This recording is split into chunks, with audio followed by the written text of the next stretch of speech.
तो दोस्तों हम लोग बात कर रहे हैं उपन्यास रेत की मछली के बारे में, जो कि कांता भारती जी के द्वारा लिखा गया है। और अभी तक आपने पिछले भाग में सुना कि कैसे सारी मुश्किलों के बावजूद कुंतल की शादी शोभन के साथ हो जाती है। बाकी की कहानी आगे। ओस के नन्हे नन्हे मोती घास पर गुथे हुए हैं, जैसे रजत चूड़ बिखेर दिया गया हो। कितना अच्छा लगता है नंगे पांव इन मोतियों पर चलना।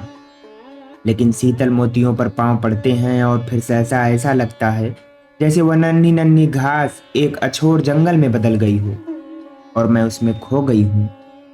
एकाकीपन के भय से मैं कांपी जाती हूँ और ऐसा लगता है जैसे वह वन्य पशु मेरे पीछे आ रहा है। शोभन, मैं आतंकित होकर इन्हें आवाज देती हूँ। क्या बात है कुंतल? शोभन ने आतुर होकर पूछा। मेरी चेतना सहसा लौट आई थी। एक क्षण की उस मूर्छा के कारण ठंडा पसीना चेहरे पर उभर आया था। शोभन ने बहुत प्यार से पसीना पोंछा और कहा, अगली, आतंक से तो लड़ा जाता है, न कि उसे बसाए रहा जाता है। आओ, उठो। देखो, धूप निकल आई है। कल जो पौधे तुमने फुलबगिया में लगाए थे, वे रात भर की ओस से हरे हो आए हैं। स्नेह स्पर्श ने आतंक के बादल काट दिए। न जाने कितनी तरह के पौधे शोभन ने सहेज रखे थे। वह नन्ही सी फुलबगिया रंगों का एक उपवन थी। बेला, चमेली, सोनजूही, पंसुतिया और जाने कितने पौधे। सहसा शोभन चौंके और संकुचित हो उठे। धीरे से बोले, अरे, कुछ गड़बड़ हो गया। कोई आ न जाए। मुझे तो ध्यान ही न रहा। एक क्षण के लिए मैं समझ न पाई कि बात क्या है, और फिर जैसे ही बात समझ में आई, एक लज्जा भरी पुलक मेरे रोम रोम में दौड़ गई। शोभन की सफेद कमीज पर बाईं और सीने पर सिंदूर का एक दाग था। रक्ताभ होकर शोभन मुस्कुराए और बोले, रहने भी दो, मैं नहीं बदलता कमीज। कोई देख भी लेगा तो क्या होगा। मेरे रोम रोम में पुलक भर गई थी और चेहरे पर जैसे गुलाल पुत गया था। एक नन्ही गौरैया चमेली की लतर से एक पतली शाखा को तोड़ने का प्रयत्न कर रही थी। शोभन ने चाहा उसे उड़ा दें, लेकिन मैंने उन्हें रोक दिया। उसे ले जाने दो शोभन, वह भी तो अपना नन्हा सा घर बनाएगी। छोटे से औजार से शोभन फुलबगिया के पौधे की मिट्टी नरम करने लगे। मैं गुलदस्ते के लिए कुछ फूल और टहनियाँ चुन लेना चाहती थी। तभी मेरी उंगली में कुछ चुभा। सुगंधित फूलों के बीच वहां एक गंदी झाड़ी सी उगाई थी। उस झाड़ी में फूलों की बजाय कांटे ज्यादा थे। शोभन, तुमने लगाया यह पौधा? इतने जोर से कांटे चुभ गए इसके। देखो आकर इधर। मैंने उन्हें पुकारा। वे उत्सुक होकर उधर आए और उस झाड़ी को देखकर बोले, नहीं, ये तो अपने आप उगाई है। तो इसे उखाड़ फेंको शोभन। देखो इसका कांटा कितनी जोर से मेरी उंगली में चुभ गया है। शोभन ने मेरी उंगली अपनी उंगलियों में ले ली। उंगली के सिरे पर रक्त की हल्की सी बूंद चमक रही थी। शोभन ने उंगली को चूम लिया। इस जंगली लतर को उखाड़ कर फेंक दो शोभन। उसने उगते ही हाथ बींद कर रख दिया। शोभन ने मिट्टी नरम करने वाला औजार उस जंगली पौधे की ओर बढ़ाया, फिर सहसा रुक गए। मैंने पूछा, क्यों? तुम रुक क्यों गए शोभन? कुछ नहीं कुंतल, यह पौधा अवांछित तो है, पर मैं सोचता हूँ। क्या सोचते हो शोभन? पहले इसे उखाड़ दो। शोभन ने उस पौधे को निर्ममता से उखाड़ कर दूर फेंक दिया। मैंने उन्हें टोक कर पूछा, तुम उसे उखाड़ने में संकोच क्यों कर रहे थे? बात यह है कुंतल, एक क्षण के लिए मैंने सोचा वह भी प्रकृति की ही देन है। घर के अंदर अपरिचित गौरैया आ बैठती है तो हम उसे मार तो नहीं देते। मानवीय तर्क से मैं निरुत्तर हो गई, किंतु भावनाएं कह रही थीं कि यह सब कुछ अप्रिय था। बल्कि मुझे लग रहा था कि उस जंगली पौधे का वहां उगना और उसके कांटे चुभ जाना एक मनहूस घटना थी। शोभन ने कई लतरें बारजे से डोरी लटकाकर बांध दी। लतरें उन डोरियों के सहारे बारजे तक चढ़ जाएंगी और उनके लाल सफेद फूल नीले कमरे में झांक झांक कर सुगंध की मुट्ठियां बांध बांध कर फेंकेंगे। पूरे 2 घंटे उस फुलबगिया में बीते। पौधों के पीले पत्ते साफ करके मिट्टी मुलायम की गई और हम दोनों ने मिलकर पौधों को सींचा। शोभन को अब तैयार होना था विश्वविद्यालय जाने के लिए। उत्साह के साथ चुनकर उनके कपड़े निकाले, सावधानी से उनके बटन वगैरह देखे और उनके नहाने का गर्म पानी रख दिया। मेरे हाथ से तौलिया लेकर वे बाथरूम की ओर मुड़े, फिर रुक गए। शरारत भरे स्वर में बोले, कुंतल, जरा इधर आना। जैसे ही मैं उनके निकट गई, उन्होंने तौलिए का फंदा मेरे ऊपर डालकर अपनी ओर खींच लिया। मैंने सहम कर कहा, छोड़िए ना, कोई देख लेगा। सहसा द्वार पर आवाज आई, शोभनदा, शोभनदा। शोभन ने चौंक कर तौलिया अलग कर लिया और 2 कदम पीछे हट गए। वह मीनल थी। अंदर आते आते सहसा लजाकर बाहर चली गई। शोभन ने अचकचाकर उसे पुकारा, मीनल। मीनल अंदर आई। उसके हाथ में कुछ किताबें थी।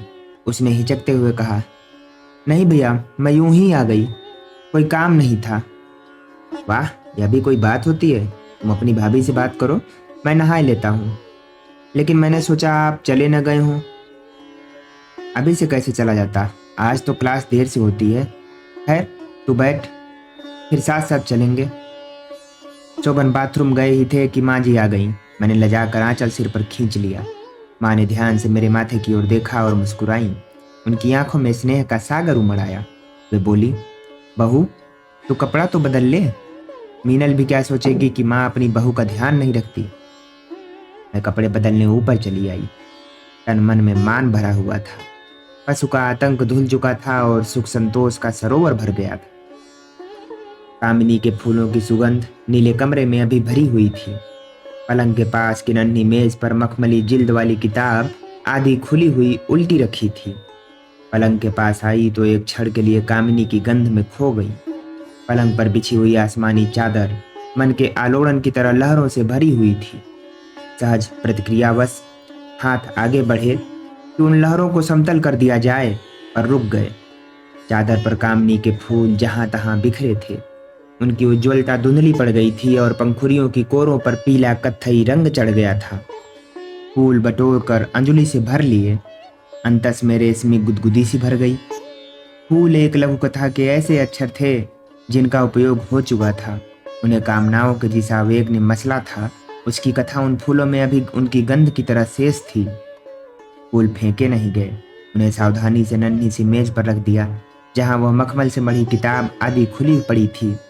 माथे पर उसने होठों की गुलाबी आग का स्पर्श किया। वह गुलाबी स्पर्श नसों को गुदगुदा गया।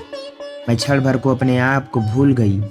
मेरे रेशमी परिधान को गुदगुदाते हुए स्पर्श, वक्ष में समाती हुई अलभ्य गरमाई और उसका जादू मुझ पर छा गया। अंग अंग में सुबह की शबनम भरने लगी। उनके माथे पर उतर आए बालों में उलझी हुई उंगलियां। खुले पृष्ठ के ये शब्द मैंने अपने आंचल में समेट लिए। सहसा मुझे याद आया कि मुझे कपड़े बदलने हैं। भावुकता के लोभ से यथार्थ की ओर लौटकर मैंने जल्दी जल्दी अपने कपड़ों को उलट पलट कर देखा। नीले रंग की ही एक साड़ी निकाल कर पहने हुए कपड़े बदलने लगी। साड़ी उतार कर पलंग पर किसी वृक्ष से छुटी हुई लता की तरह रखने के बाद मैंने सहम कर लज्जावश आसपास देखा। वहां कोई नहीं था। बालकनी के दरवाजे के बाहर फैली जूही की लता का एक नन्हा अंकुर जैसे शरारत से अंदर की ओर झांक रहा था। मेरे ठीक सामने उड़सी हुई चादर वाले पलंग के उस पार नन्ही सी ड्रेसिंग टेबल का दर्पण मुझे घूर रहा था। संकोच की एक लहर मेरी सिराओं में दौड़ गई। अंदर की ओर के दरवाजे पर लगा हुआ पर्दा चुपचाप स्थिर प्रहरी जैसा निसंग लग रहा था। दूसरी साड़ी की तह मैंने सावधानी से खोली और उसका आंचल कंधे पर ले लिया। एक बार मन में आया कि दर्पण के सामने से हट जाऊं। दर्पण पराया न होकर भी जैसे मेरे एकांत का साक्षी था। कंधे पर पड़े आंचल के नीचे जो कुछ अनावृत हुआ, उसके स्निग्ध ध्वलता में नन्हे नन्हे 2 नील स्मृति चिन्ह किसी शरारत की तरह मुझे गुदगुदा गए। बाएं कंधे के नीचे बने हुए 2 नील चिन्ह 2 पल के लिए मैं आसक्त आंखों से देखती रह गई। तभी मैं चौंक कर लगभग चीख पड़ी। साड़ी का वह झीना आरक्षण कंधे पर से खिंचता हुआ दूर चला गया। 2 बाहों ने मुझे घेर लिया। किसी गौरैया की तरह मैं तड़पी, लेकिन बाहों से छूट नहीं पाई। वे बाहें शोभन की थी। उन्होंने मुझे खींच कर चूम लिया। मेरा चेहरा आरक्त हो आया। लालच भरी स्निग्ध आंखों से उन्होंने मुझे देखा। मैं संकोच से कांप भर ही सकी थी कि उन्होंने उरोजों की संधि के बीच एक चुंबन अंकित कर दिया। बाएं हाथ से मुझे संभाले हुए उन्होंने दाहिने हाथ की तर्जनी से उन नील चिन्हों को बड़े प्यार से छुआ और होठों ही होठों में बोले, विहाय साहार महार्य निश्चय विलोल यष्टि प्रविलुप्त चंदनम बबंध बालारूढ़ बभ्रु बलकलम पयोधरोत्सेद विसीड संहति। कालिदास की पार्वती ने कठोर वल्कल से चिन्ह बना लिया था। तुमने यह चिन्ह कैसे बनाया कुंतल? शोभन ने कहा और मेरी ओर झुकाए। मेरे होठों में कंपन हुआ, लेकिन लज्जा भरे शब्द कंठ से बाहर नहीं आए। शोभन ने मंद स्वर में फिर कहा, ठहरो, नील चिन्ह केवल एक ओर ही अच्छे नहीं लगेंगे, इन्हें दूसरी ओर भी उभर आने दो। उनका चेहरा मेरे कंधे के करीब आया, उनके होठों का स्पर्श हुआ और फिर सहसा एक चीत्कार मेरे होठों से बरबस ही फूट गया। शोभन ने दूसरे कंधे के नीचे भी वैसे ही चिन्ह अंकित कर दिए थे। मैं खड़ी नहीं रह पाई, उनकी बाहों में लता की तरह झूल गई। मुझे लगभग उठाकर उन्होंने सलवट भरे उस पलंग पर डाल दिया। कामनाओं के उस जंगल में पक्षियों का एक जोड़ा भटक गया। निकटता के अतिरिक्त दूसरा विकल्प नहीं था। विवश ही दो शरीर आवेग के उस सरोवर में डूब डूब गए। हल्की सी हवा का एक झोंका बाहर बालकनी की ओर जैसे एक थपकी दे गया। चौंक कर शोभन अलग हुए। उन्होंने इधर उधर देखा, वहां कोई नहीं था। मेरी ओर देखकर वो फिर मुस्कुराए। लाज के वे रक्ताब बादल चेहरे पर घिरे हुए थे। प्रयत्न के बाद भी मैं सहज नहीं हो पाई। मीनल नीचे फुलबगिया में थी। उसके पास तक जाने के लिए एक बार फिर अपनी लाज को समेटना पड़ा। निकट पहुंची तो पाया कि मीनल बेले और गुलाब की झाड़ियों के बीच उगे उस कांटेदार जंगली पौधे को घूर रही थी। अरे, यह ऐसे ही उगाया मीनल? जाने कितनी बार मैंने इसे उखाड़ कर फेंका, लेकिन ये फिर वहीं उगाता है, मैंने कहा। मीनल हंसने लगी और मुझे ऐसा लगा कि उसे इस बात की तनिक भी परवाह नहीं हुई। शोभन तैयार होकर बाहर आ गए। उन्होंने आवाज दी, आओ मीनल, चलें। बहुत देर प्रतीक्षा करनी पड़ी ना? शोभन मेरी ओर हल्के से मुस्कुरा कर चले गए। मीनल भी चली गई। मैं बेले और गुलाब के बीच उगे उस जंगली पौधे को घूरती खड़ी रह गई।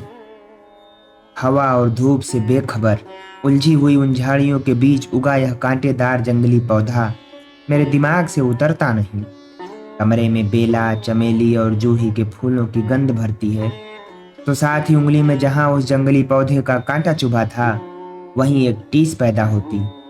बेला और गुलाब की उलझी हुई शाखाओं के बीच यह गलत पौधा बार बार उगाता था। कितनी बार मैंने उसे उखाड़ कर फेंका था। मुझे ऐसा लगता जैसे वह पौधा धूर्त और जिद्दी हो गया था।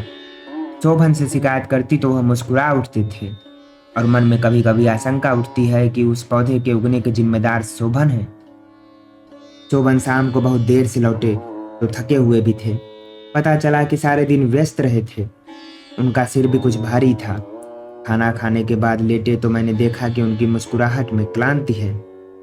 कितनी मेहनत करते हैं, मैंने मन में सोचा, और धीरे धीरे उनका सिर सहलाने लगी। अचानक उन्होंने कहा, मीनल के भाई की शादी है लखनऊ में, उसने निमंत्रण दिया है, दोनों को बुलाया है। मैं सोचता हूँ तुम हो आओ। और तुम? कुंतल, मैं बहुत व्यस्त हूँ। एक पत्रिका का विशेषांक संपादित करना है, उसे छोड़ नहीं सकता। वहां जाऊंगा तो कई दिन बर्बाद हो जाएंगे। तुम चली जाओ। ऐसी क्या बात है? नहीं, यह नहीं हो सकता शोभन, मैं अकेले नहीं जा सकती। किंतु दूसरे दिन मीनल स्वयं आ धमकी। मैंने जब उससे कहा कि शोभन नहीं जाएंगे, इसलिए मैं भी नहीं जा सकती, तब वह उदास हो आई। भागती हुई शोभन के पास पहुंची। अंततः शोभन और मीनल दोनों जीते। मीनल के निमंत्रण पर केवल मुझे ही जाना होगा, शोभन ने निर्णय किया। शोभन का निर्णय था, उसे टाला नहीं जा सकता था, या यह कहूं कि टालने का साहस न बटोर सकी। बेमन 2-4 कपड़े एक छोटी सी अटैची में रखे। तैयारी में मन नहीं लगा। कभी घर पर इनको अकेले छोड़ा नहीं था। मन थोड़ा छोटा होने लगा। हार कर दोबारा शोभन के पास गई। मैं तुम्हारे भी कपड़े रख रही हूँ, 1-2 दिन के लिए चलना क्या मुश्किल है? तुम हो आओ, बात मानो, उन्होंने दृढ़ होकर कहा। इस दृढ़ता का अर्थ ठीक ठीक समझ में नहीं आया। मन उदास हो गया। भारी मन से मैंने कहा, फिर रहने दो शोभन, मैं भी नहीं जाती। उनका निर्णय नहीं टला, मेरा टल गया। रात को लखनऊ जाने वाली गाड़ी पर बैठाने के बाद प्लेटफार्म की भीड़ में दूर होते जाते शोभन के हिलते हुए रुमाल को मैंने देखा तो जाने कैसा कैसा लगने लगा उड़कर उस रुमाल को छू लूं। लेकिन ट्रेन हिलते हुए रुमाल वाले उस जाने पहचाने प्लेटफार्म से बाहर लाल पीली हरी बत्तियों से भरे अंधेरे में निकल आई। बहुत देर तक शहर की दूर होती जाती बत्तियां और वे लाल पीली हरी रोशनी के धब्बे धूमिल पड़ते देखती रही। एक बार ऐसा भी लगा जैसे अंधेरे के दूर होते हुए ज्योति बिंदुओं में कोई अर्थ, कोई संकेत भी है, लेकिन वह संकेत पढ़ा नहीं जा सका। शहर से बाहर अनजाने अंधेरे में भागती हुई ट्रेन की एक रस गति में जाने कैसा उदास संगीत था। खिड़की से हटकर मैं फिर डिब्बे के अंदर सीमित जीवन में डूब गई। मीनल ने मुझे देखा तो भावावेश से लिपट गई। फिर उसने पूछा, शोभनदा नहीं आए? मैंने जो उत्तर दिया वह संभवतः उसने सुना नहीं। शादी से भरे पूरे परिवार की भीड़ में उस समय मैंने उतने ध्यान से मीनल का चेहरा नहीं देखा था, किंतु अब सोचती हूँ कि औपचारिकता की उस परत के नीचे मीनल के चेहरे पर अवश्य ही कुछ विशेष रेखाएं उभरी होंगी। एक नौकर को सामान उठा लेने का आदेश देते हुए मीनल बोली, मैं तो कल से इंतजार कर रही थी तुम्हारा। चलो देर से ही सही, आ तो गई। शोभनदा भी आ जाते तो। वह सारा दिन व्यस्तता में बीता। विवाह की रस्में निभाई जाती रहीं और गाने बाजे से लेकर हंसने खाने तक सारा दिन कैसे बीत गया पता ही न चला। मीनल ने बिल्कुल एकांत कमरे में मेरे सोने का प्रबंध किया था। एकांत में आते ही बीतने वाले क्षणों की अवधि लंबी हो गई। बार बार उनकी बाहों का कसाव याद आ जाता।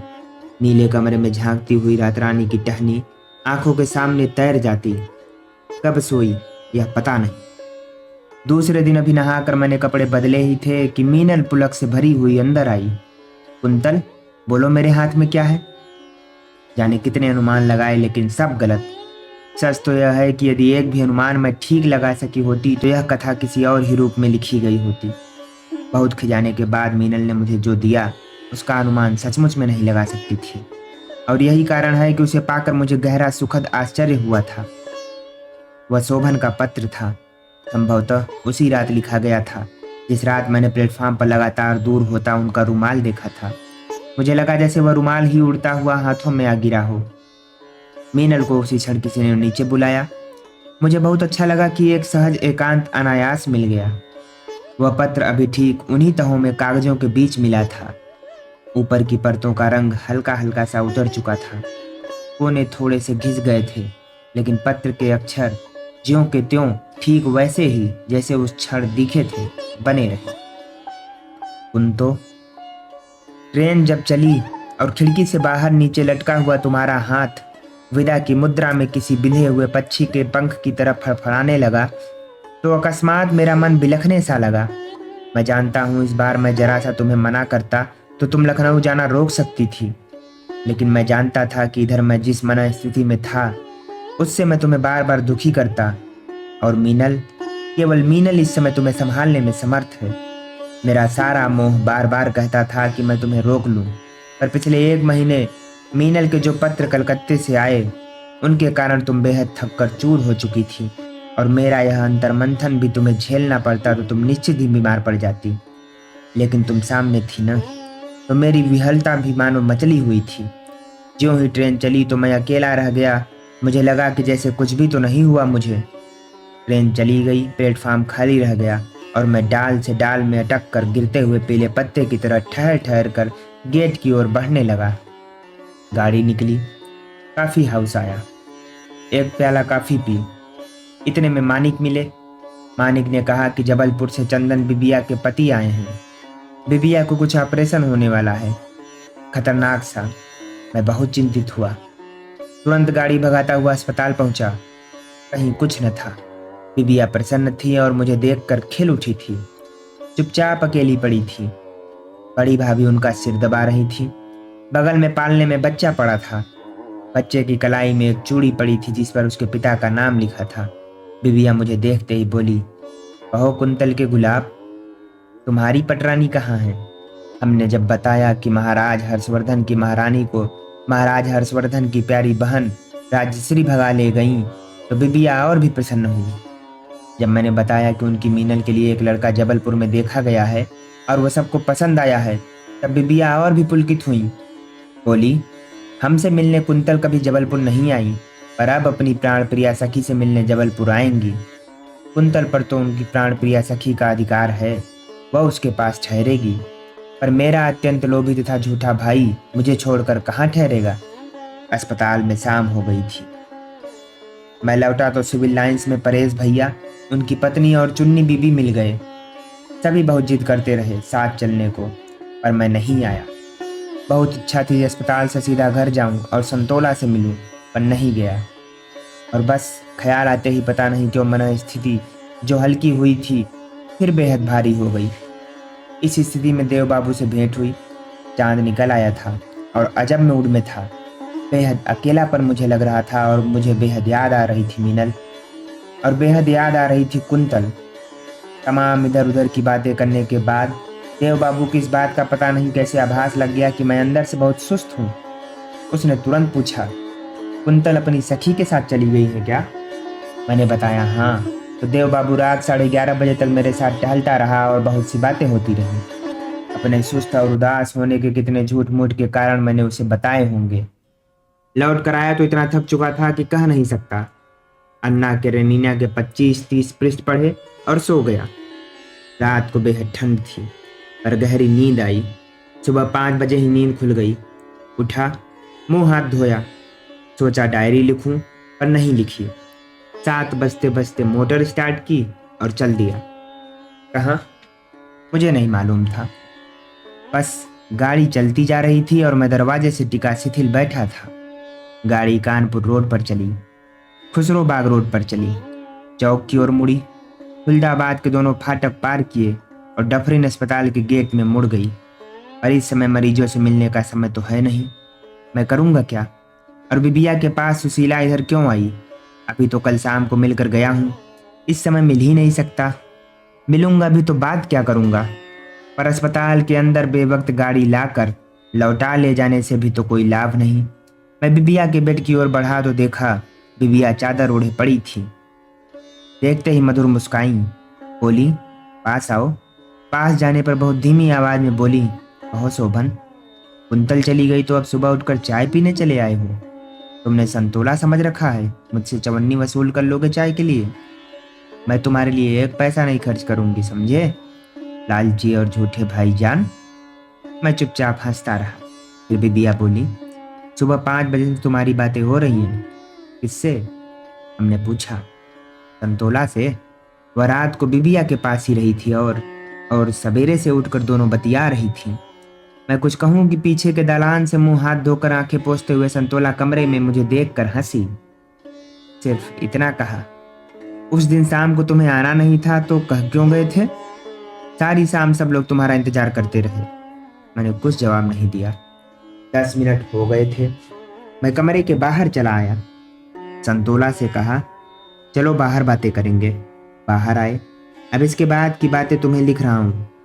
ये वे बातें हैं जो एक पात्र ने मन में कही और दूसरे ने अच्छी तरह सुन ली।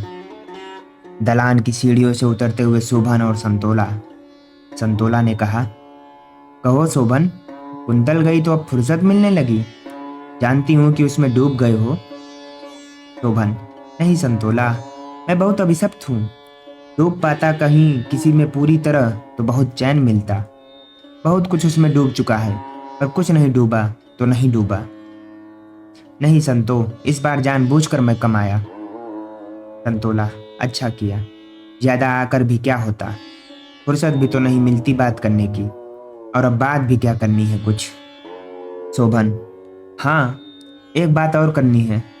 सुनो संतोला, बहुत कुछ जो मुझ में मर चुका था उसे लगता है फिर से जिलाने के लिए यम के सामने एक यमी आ खड़ी हुई।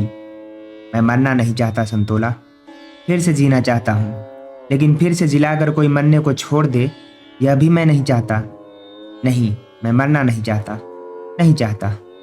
पर क्या इस बार सचमुच अमृत मिल सकेगा? क्या जो होठों से लगा वह अमृत है?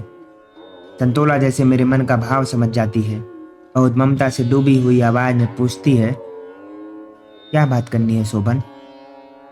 बोले, अच्छा, आज बातें करेंगे। मैं भी तो चाहती हूँ तुम जियो। मैं तो अब कुछ नहीं कर सकती, पर चाहती हूँ कोई संपूर्णतः जिला दे। कुंतल ने जितना किया, क्या उसके लिए मैं उसकी आभारी नहीं हूँ? पर जो दूसरा अंश अब भी धीरे धीरे मर रहा है, उसे कोई जिला दे तो मेरी अंतरात्मा पर थोड़ा और बोझ है, उससे भी मुझे मुक्ति मिलेगी क्या? सुनो, अगर कहीं भी अमृत है तो उसे पीने में क्यों हिचकते हो? पर सुनो भी तो, यह अमृत देने वाला कौन है? इस एक यमी का असली नाम बताओ। शोभन: अरे तुम नहीं जानती, उसका नाम है बेनो। बेनो जी, वही जो सोन मछली रेड फाइटर मेरे मन से तुम्हें धीरे धीरे पी गई थी। तुम दुग्ध धवल हो ना, उजले दूध की तरह। अगली ऊपर से नाना कहती थी। मैंने दूध का कटोरा सामने रख दिया, कहा पीना होगा तुम्हें। मैं कुंतल नहीं हूं कि तुम्हारी जिद मान लूं। शोभन: मगर संतोला, फिर इतना कष्ट क्यों हुआ मुझे? बेहद बेहद। और सबसे अजीब यह है कि एक बार भी तुम्हारा सहारा मैंने नहीं चाहा, न कुंतल का न बेनों का। संतोला: तुम थोड़े जिद्दी हो, थोड़े घमंडी। सो अपने संपूर्ण अहम को जब किसी को भी अर्पित करते हो, तब पहले यह याद आता है कि एक पागल, मजबूर और कमजोर संतोला को अर्पित किया था। कोई फल नहीं निकला। नहीं, अब मन चाहे जितना कहे किसी को अपना व्यक्तित्व अर्पित होने को आकुल आतुर। फिर तुम्हें याद आता है मेरा पराजित व्यक्तित्व, जिसे तुमने पूजा था, और तुम खींच, कटुता, विषाद, खिन्नता और अंत में आंसुओं में फूट पड़ते हो। पर अब बस करो, एक बार और विश्वास करो, दे डालो न अपने को। मैं कह रही हूँ, जानती हूँ इसके बाद भी तुम्हारे जीवन से नहीं मिट सकती। कुंतल अपने को देना जानती है, मैं नहीं जानती थी। पर बहुत कुछ जो मुझे आता था वह बेनों को आता है। धीरे धीरे उसे सपनों की उन गलियों को मोड़ देना भी आ जाएगा, जहाँ पहुंचकर तुम सचमुच कला सृजन के स्तर पर पहुंच तुरंत जाते हो। एक बात और है, सुनो। बेनों में मुझसे ज्यादा साहस है, ठहराव है, और बहुत कुछ है जो मुझ में नहीं था। यह सब न किसी ने होठों से कहा, न किसी ने कानों से सुना। छोटे छोटे वाक्य प्रकट में बोलकर बाकी यह सारी बातें मन में होती रही। इतने में सन्नो आई और उसने बताया कि जबलपुर से जीजा जी आए हैं। मैं तुरंत गाड़ी लेकर घर गया। संतोला गाड़ी पर जाने को राजी नहीं होती थी। तुम्हारा कुछ भरोसा नहीं, किस मोड़ पर किधर घूम जाओ और भटकते रहो। तुम रद्दी किस्म के ड्राइवर हो। खैर, मैंने उन्हें गाड़ी में ठूसा और बीच चौक में से होकर उन्हें घर पहुंचाया, और रास्ते में कोई बात नहीं की। वे पीछे की सीट पर बैठी थी, और मुझे बार बार यह लगता था, आगे की सीट पर मेरे बार बार संकेत करने पर भी, कि पीछे संतों के पास बैठो। बेनो जी, गोल्ड फिश रेड फाइटर, आराम से सामने की सीट पर बैठ गई और अपने रूखे रूखे केस झुला रही है, और बड़े गुमान से कह रही है, मैं तो सबकी दुलारी हूँ, तुमसे डरती थोड़ी हूँ शोभन। ज्यादा मुझे डांटोगे फटकारोगे तो कर दूंगी शिकायत तुम्हारी कुंतल जी से। मैं चुपचाप बेनो जी के इस व्यवहार से कुछ हार कर, कुछ खींच कर, कुछ मन ही मन प्रसन्न होता हुआ चुपचाप गाड़ी चला रहा हूँ। अतर सुइया पार कर ली, अब चौड़ी सड़क आ गई है। मैंने गाड़ी रोकी कि भैया मिले। भैया से बातें होती रहीं। घर पहुंचा तो जीजा मिले, बेहद प्रसन्न। भाभी ने काफ़ी बनाई थी। काफ़ी और जलेबी का नाश्ता हुआ। मैं लौटा तो मन शांत था। काफ़ी हाउस गया, घर आया, तुम्हें खत लिखने बैठा 2:30 बजे। कुंतो, मेरी अभिन्न मित्र, मेरी साथिन। मैं चाहता था कि कुछ दिन अकेले रहकर अपने सारे जीवन का पुनर्मूल्यांकन करूंगा, अपने में बिल्कुल डूब कर। लेकिन लगता है अब मैं अपने से भी बातें करूंगा तो वह बिना तुम्हारे माध्यम के नहीं कर पाऊंगा। तुमसे बातें करता हूँ तभी अपने को समझ पाता हूँ। अच्छा, एक काम करो, जिसके लिए मैं बेहद उत्सुक हूँ।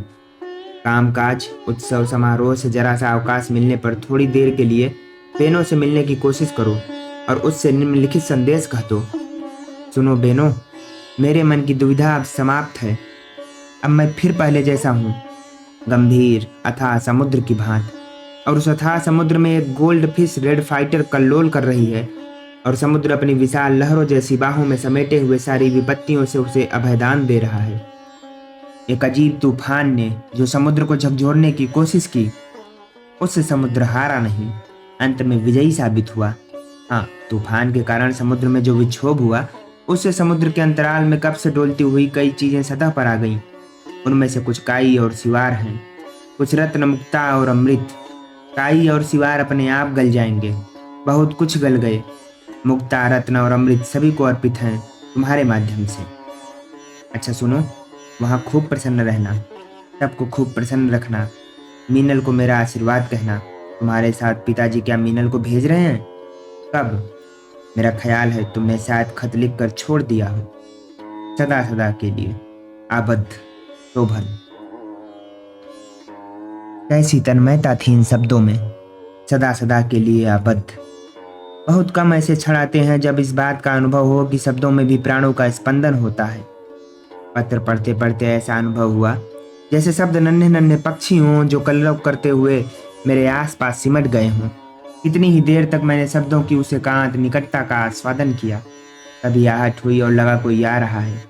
कल्पनाओं का वह परिवेश अनायास टूटा और मैं यथार्थ के धरातल पर आ गई। मुझे खींच हुई कि एकांत भंग करने वाला वह कौन है। वह मीनल थी। मीनल को देखकर मैं फिर सहज हो गई। मीनल ने सहज कौतूहल बस आते ही पूछा, शोभन दा का खत था न?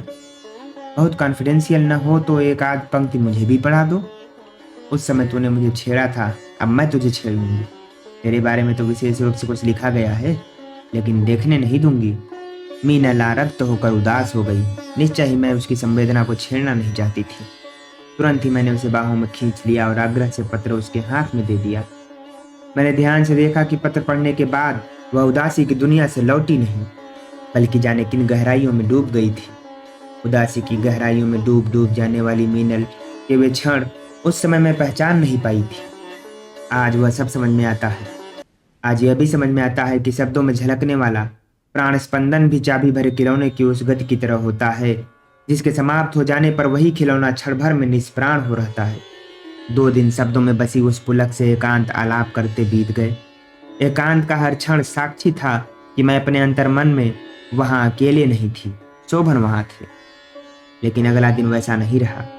हंसी खुशी भरे घर का वातावरण अनायास ही कड़वा हो उठा। मैंने सुना, नीचे से तीखी आवाज आ रही थी मीनल के भाई साहब की। सदा सहज और सागर की तरह शांत रहने वाले मीनल के भाई जैसे बरसों से ठंडे पड़े किसी ज्वालामुखी की तरह आग बरसा रहे थे। मैं चौंक गई। क्षण भर को विश्वास न हुआ कि जो सुन रही हूं वह सच है, लेकिन वह सच था। क्षोभ के कारण शायद वे परिस्थिति तक भूल गए थे। उनके चीखने के साथ साथ मीनल के रोने की आवाज भी सुनाई दे रही थी। मैं उठकर जहीने तक आई पर नीचे उतरने की हिम्मत नहीं हुई। उनके शब्द बरछों से भी अधिक तीखे थे। क्रोध के कारण वे संयम भूल गए थे। वे कह रहे थे, अपनी ही बहन का सुहाग लूट रही थी उसी के घर में रहकर। कलकत्ता गई थी नौकरी और रिसर्च करने या जीजा जी के बिस्तर पर सोने। तेरा तो गला घोंट कर जमीन में गाड़ देना चाहिए। उसी तरह बकते हुए वे शायद दूसरे कमरे में चले गए थे। मीनल के रोने की आवाज थोड़ी देर तक आती रही थी और फिर बंद हो गई थी। नीचे उतरने की इच्छा फिर भी नहीं हुई। थोड़ी देर वहीं ठहर कर मैं वापस लौटने को हुई कि नीचे शोर मच गया। वहां खड़ी नहीं रह पाई। आशंकित मन लिए जल्दी जल्दी नीचे उतरी। मीनल रोते रोते बेहोश हो गई थी। उसकी बेहोशी के कारण अचानक भाग दौड़ मच गई। फर्श से उठाकर उसे पलंग पर लिटाया गया और ठंडे पानी के छींटे दिए जाने लगे। मुझे जैसे काठ मार गया। मीनल होश में आकर भी सहज नहीं हो सकी। पागलों की तरह इधर उधर अजनबी दृष्टि से देखा और अस्फुट स्वर में बोली, मैं तो जीजी के घर से आत्महत्या ही करने निकली थी, पर कुंतल की बड़ी बड़ी आंखों से ममता भरे आंसुओं ने मुझे रोक लिया। शोभनदा की बाहों ने मुझे मरने नहीं दिया। मैं तो उनकी ही धरोहर हूँ। मुझे छोड़ दो, मुझे छोड़ दो। मीनल स्वस्थ न हो पाई। चीख कर फिर बेहोश हो गई थी। उसके बाद उसे बीच बीच में होश आया भी तो केवल इतना कि वह फटी फटी आंखों से आसपास देखकर फिर शांत हो गई। उसी उल्लास और बच्चों की किलकारियों से भरा घर एकदम मनहूस हो गया था। अब और रुकने की इच्छा नहीं थी, लेकिन समझ में नहीं आ रहा था कि किससे क्या कहूँ। सुबह बहुत जल्दी नींद खुल गई। न चाहते हुए भी नहाई धोई और अपना सामान समेटकर सूटकेस में डाल लिया। भारी मन लिए नीचे मीनल के कमरे में आई। मीनल होश में थी, लेकिन उसकी आंखों को देखकर लगा कि वह अर्ध विक्षिप्त है। डॉक्टर ने बिल्कुल सुबह ही आकर कुछ दवाइयां दे दी थी। मीनल की हालत देखकर मन और भी खिन्न हो गया। सोचा था कि रात भर में वह सहज हो जाएगी, लेकिन हुआ उसका ठीक उल्टा ही। मैंने सोचा कि शोभन को शायद इस बात का अनुमान भी न होगा कि मीनल के कारण वातावरण कैसा भारी हो गया है। संभवतः इस समय भी वे यही समझ रहे होंगे कि उनकी कुंतल और मीनल गीत भरे माहौल में डूबी होंगी। काश उन्हें पता होता कि वहां वे दिन सहसा काले हो गए हैं। अभी कल ही तो मिला था उनका पत्र। मैंने कल रात एक पत्र स्टेशन पर जाकर डाला था और एक सुबह। उम्मीद है उनमें से एक पत्र मिल चुका होगा और एक शायद इस खत के साथ मिले। वह पत्र जिसमें मेरा एक गोपन संदेश है और मीनल के नाम एक पत्र। काश मीनल पत्र पढ़ने लायक मन स्थिति में होती। हल्के से कराहती है और फिर अचेत हो जाती है। इससे अधिक उसे होश ही कहाँ। शोभन ने लिखा है। मन बेहद उदास होने लगा। ज्यों ही उस कमरे में उसी प्रकार लेटा जैसे सोमवार की रात बिल्कुल जागते हुए काटी थी। शोभन के शब्दों का संसार, काश मीनल भी उस संसार की एक झलक ले सकती। घने अंधेरे में जाती हुई मसाल, और रक्त कमल कौन जाने केवल लेद का घर हो, और लाल कमल जाने दो उसकी बात। फूल को मुरझाने से बचाने के लिए जो कुछ मुझ में बच गया वह सब बाजी पर लगा दूंगा, बल्कि वह खिला रहे, झोंकों में झूमता रहे। इसमें भी असफल हुआ तो शायद बाजी बिल्कुल हार जाऊंगा, हमेशा के लिए पराजित, अपमानित, खोया हुआ, चुप, और लिखना छोड़ दूंगा। क्या लिखना छोड़ा जा सकेगा? तुम तो कुंतल तब भी मुझे प्यार करोगी ना, जब मैं बड़ा लेखक नहीं रहूंगा, वैभव समृद्धि तेज वाला व्यक्ति नहीं रहूंगा। रक्त कमल को खोकर मैं किस बुरी तरह टूट जाऊंगा, यह मैं कल्पना नहीं कर पाता। और अक्सर ऐसा होता है कुंतल, जिसके लिए टूटो वह कभी तुम्हें संभालने नहीं आता।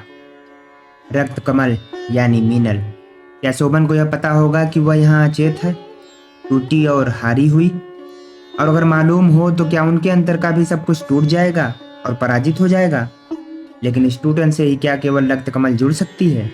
सहसा अपनी फुलबगिया में लौट जाने की एक तीखी अनिवार्यता मुझे महसूस होने लगा जैसे वहां कुछ है जिसे चलकर तुरंत अपनी अंजुरियों में समेट लेना होगा। और इसमें थोड़ी सी भी देर असहाय नहीं, बल्कि किसी सीमा तक घातक भी होगी। लेकिन यहाँ परिवेश एक ऐसी उलझन की तरह था जिसमें सहज होना कठिन था। किससे और किन शब्दों में कहा जाए कि मेरा मन अपने संसार में लौटकर उसे आंचल में भरने को हो आया है। रक्त कमल के फूल को मुरझाने से बचाने के लिए जो कुछ मुझ में बच गया है वह सब एक बार बाजी पर लगा दूंगा, ताकि वह खिला रहे, झोंकों में झूमता रहे। इसमें भी असफल हुआ तब शायद बाजी बिल्कुल हार जाऊंगा, हमेशा के लिए पराजित, अपमानित, खोया हुआ, चुप, और लिखना छोड़ दूंगा। कहाँ तक लड़ूंगा, कहाँ तक अपने को टूटने से बचाऊंगा? वहां रक्त कमल के टूटने के साथ साथ जिसके टूटने का डर था वही तो है मेरा संसार। उसको इस तरह टूटते हुए छोड़कर जाने पर वहां मेरे अपने संसार में कब तक कुछ जुड़ा रह सकेगा? अब अचानक मुझे यह भी लगा कि मीनल की यह यातना मुझ पर किसी भी अनहोनी के बादल की तरह घिरती आ रही है। घुटन और बेचैनी धीरे धीरे इतनी अधिक बढ़ गई कि मुझे लगा कि जैसे मेरा दम घुट जाएगा। शाम तक सारा दिन किसी बियाबान रेगिस्तान की तरह थक थक कर पार किया। शाम को नौकर ने आकर एक और खत दिया। कमरे में उदास धुंधल का घिर आया था। चाह कर भी रोशनी जलाने की इच्छा नहीं थी। पत्र हाथ में लिए देर तक नन्हे अक्षरों में लिखा पता देखती रही। बार बार ऐसा लगता जैसे इसमें कोई भूल हो, या जैसे एक नाम काट कर दूसरा नाम लिख गया हो, या जैसे वह संबोधित किसी और को था लेकिन भटक कर कहीं और आ गया। उसे मैं आशंका नहीं कह सकती, लेकिन वहाँ द्वंद्व था। उस द्वंद्व की परिभाषा देना कठिन है। हाँ, एक निराकार मन अवश्य था। अपने आप को समेट कर उठी और बत्ती जलाई। नितांत असंपृक्त होकर पत्र खोल डाला। मुझे इतना नहीं बांध लेना चाहिए था अपने आप को कुंतल से कि आज मेरा मन कर रहा है कि एकदम होल डाल बांधूं और टिकट लेकर चल दूं। कल शाम कटरे का रामदल निकला था और सारे क्षेत्र में सैकड़ों लाउड स्पीकरों पर चारों ओर से गीत बज रहे थे। बेहद सन्नाटा और ठंड थी। मैं रात को स्टेशन जाकर तुम्हें खत छोड़कर लौटा था। कल दिन को मैंने 2 गैलन पेट्रोल भराया और दिन भर गाड़ी चलाई। कम से कम 50 मील तो दौड़ाई होगी, मनौरी से थरवई तक। बेकार, बेतहासा। उसकी बेहद थकान थी और नौकर भी मेला देखने गया था। जितना खाली घर था उससे भी ज्यादा था खालीपन और उदासी अंदर थी। मैं ऐसा पराधीन निर्भर क्यों होता जा रहा हूँ? ऐसा तो कभी नहीं था, अब और नहीं, और ज्यादा बिल्कुल ही सहन नहीं होगा। पत्र के पीछे एक दूसरा पत्र भी था, लेकिन उसे देखा नहीं। अपने को संबोधित पत्र में जो मुट्ठी भर आश्वासन मिल पाया था उसे मैं यत्न से सहेज लेना चाहती थी। पराधीन और निर्भर तो शोभन से अधिक मैं थी। मीनल को होश आ गया था, लेकिन मन से वह बिल्कुल ही स्वस्थ नहीं थी। ऐसा लगा जैसे उसे मुझे पहचानने में भी कठिनाई हो रही है। साहस करके मैंने उसके माथे पर हाथ रख दिया। मेरी हथेली थोड़ी देर वहां रही, फिर उसके चेहरे पर एक खिंचाव भरा और आंखों की कोर से कनपटी तक आंसुओं की एक रेखा खिंच गई। अपना कांपता हुआ हाथ बढ़ाकर उसने मेरी हथेली थाम ली। बोली कुछ नहीं, और फिर अचानक मैंने देखा मेरी अंगुलियों में वह कुछ टटोल रही है। मेरी अंगुली में पड़ी हुई वह मीने वाली अंगूठी उसने उतारी और खींचकर अपनी हथेली में दबा ली। एक क्षण के लिए मैं अवसन्न हो गई। मुझे लगा जैसे नीले कमरे के छज्जे से मुझे किसी ने अपनी फुलबगिया में धकेल दिया है और फुलबगिया में मेरे चारों ओर फूलों की बजाय जंगली कांटेदार झाड़ियां हैं और उन झाड़ियों से न जाने कितने अमानवीय चेहरे लगातार मुझ पर हंस रहे हैं। मैं सिहर उठी। दोस्तों, फिलहाल इस चैप्टर को अभी यहीं तक रखते हैं। आगे आने वाले दिनों की कहानियां सुनने के लिए प्लीज़ चैनल को सब्सक्राइब जरूर कर लेना।